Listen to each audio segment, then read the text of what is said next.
Cari amiche e cari amici, bentrovati.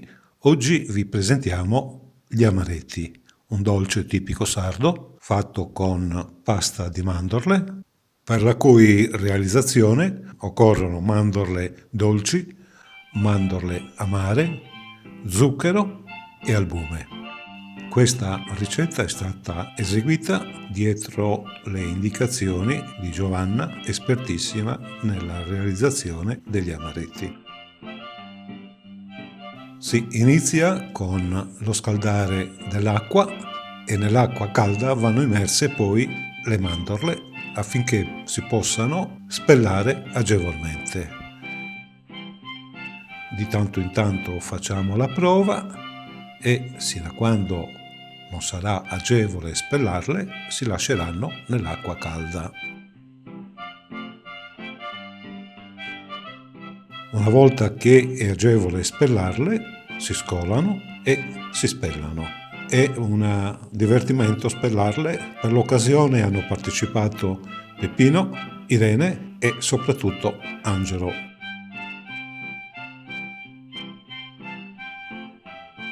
Una volta spellate si adagiano su un canovaccio e si lasciano asciugare affinché poi sia molto facile macinarle. In questo caso stiamo macinando con un robot da cucina e una parte dello zucchero viene messo nella macchina affinché possa evitare che la pasta di mandorle si appiccichi.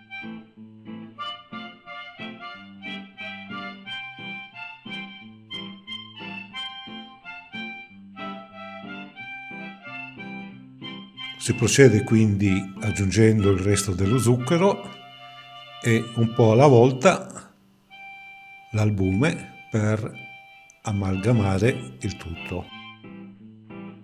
L'albume si aggiunge un po' alla volta, come vedete dalle immagini, e il tutto si continua a impastare sino a trovare la giusta consistenza dell'impasto. L'utilizzo di 4 o 5 albumi è puramente indicativo. Per questo impasto noi abbiamo usato 180 grammi di albumi. Naturalmente la quantità di albumi dipende dal tipo di mandorle e dipende da altri fattori, tant'è che dopo aver fatto l'impasto noi abbiamo provato a fare una pallina per poi fare la prova nel forno. Solitamente non è sufficiente una prima prova, altre volte è sufficiente 2, altre volte non è sufficiente neppure 2, ma si arriva anche a fare le 3 prove.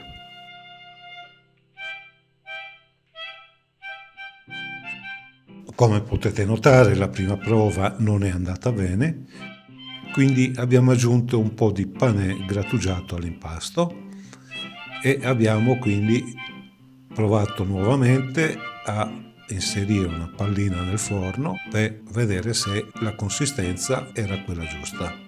Una volta ottenuto l'impasto ottimale, abbiamo preparato le palline schiacciandole ben benino. Dopodiché sono state disposte a giusta distanza in una teglia e quindi infornato il tutto a 170 gradi in un forno ventilato per circa mezz'ora.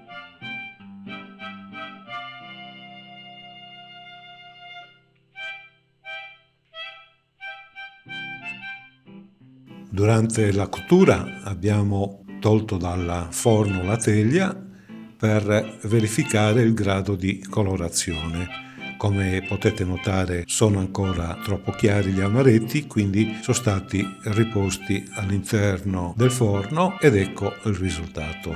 Questa è la forma che devono assumere gli amaretti e questa è anche la sua colorazione ideale. E se l'amaretto dovesse essere molto croccante. Ricordatevi di tenerlo dentro un cestino con un canovaccio sopra, inumidito naturalmente, e il giorno successivo sarà fragrante e morbido allo stesso tempo. Vi ringrazio per averci seguito. Ciao a tutti!